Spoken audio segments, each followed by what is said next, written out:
Welcome and peace be upon you. Today we will explore a fascinating passage from chapter 57 of Haft al-Shareef, a dialogue between al-Mufaddal and Imam al-Sadiq. This chapter discusses spiritual rank, divine justice, the consequences of good and evil deeds, and the relationship between earthly status and ultimate destiny. The discussion begins when al-Mufaddal asks whether a slave can return as a master and whether a master can return as a slave. At its surface, this appears to be a question about social status. However, Imam al-Sadiq shifts the focus away from worldly positions and towards spiritual realities. The Imam explains that the believer is not destined to become a slave of a disbeliever. Rather, the believer is elevated and returns in a state of honor, strength, nobility, and authority. The believer's destiny is one of dignity and reward rather than humiliation. As we consider this teaching, it raises an important question. What truly determines a person's rank? Is it wealth, power, family background, or something deeper? The passage encourages us to look beyond external appearances and consider the value of faithfulness and righteous action. Al-Mufaddal then asks whether the believer can return as a king who commands and forbids. Imam al-Sadiq answers affirmatively and provides an explanation that centers on loyalty and service. He describes a servant who was exceptionally trusted by his master, someone who was relied upon in important matters and whose advice and service were valued above others. This servant was not merely performing tasks, he was faithful, dependable, and sincere. According to the Imam, such devotion becomes a stored reward. The servant's efforts are remembered and his faithfulness becomes the reason for his future elevation and honor. The message here is that sincere service is never wasted.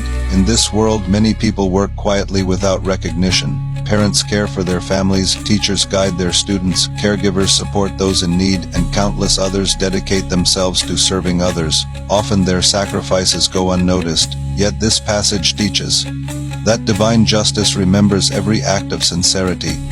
The conversation then turns toward lineage and identity. Imam al-Sadiq explains that those who return are noble in lineage and are associated with Quraysh and Hashim. Al-Mufaddal is surprised by this statement because lineage is usually understood as something inherited through birth. The Imam's explanation presents a deeper perspective. He teaches that believers and disbelievers enter these categories through their deeds. Good actions elevate a person spiritually, while evil actions lower a person spiritually. In this view, moral conduct becomes more important than ancestry alone. This idea invites us to reflect on how identity is formed. Are people ultimately defined by where they come from, or by what they choose to do? The chapter strongly emphasizes the transformative power of actions. Character, faithfulness, and conduct shape a person's true standing. The Imam explains that believers attain noble spiritual ranks through their righteous deeds. Their actions become a pathway toward honor. By contrast, those who persist in wrongdoing create a different destiny for themselves through the choices they make.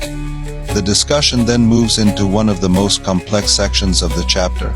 Al-Mufaddal asks how long this process of return continues.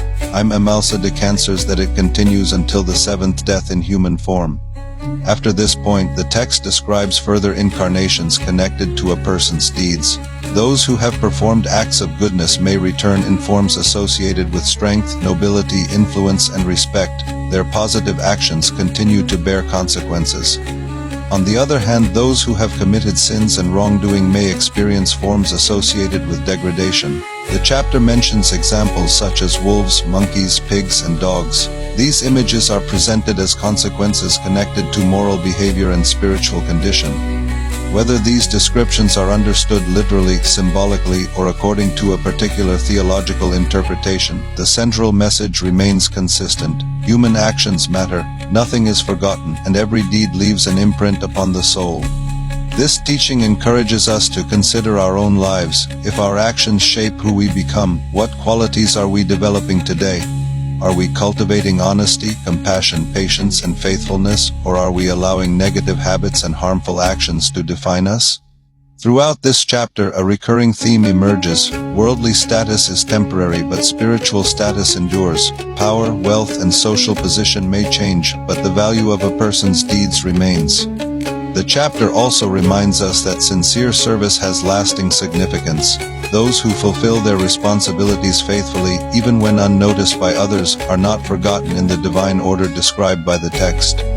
Another important lesson is that actions shape identity. The chapter repeatedly emphasizes that honor is not merely inherited but is connected to conduct. Good deeds elevate a person, while wrongdoing diminishes a person's spiritual standing. Finally, the passage presents a vision of a universe governed by accountability and justice. Every action carries weight, every choice has consequences. Faithfulness is rewarded, wrongdoing is answered, and true nobility is connected to righteousness. As we conclude, we are left with a powerful question. If our actions today contribute to who we become tomorrow, what kind of future are we building through the choices we make right now? Thank you for joining this exploration of Chapter 57 of Haft al-Shareef. May this discussion inspire reflection on the importance of character, service, accountability, and the lasting impact of our deeds.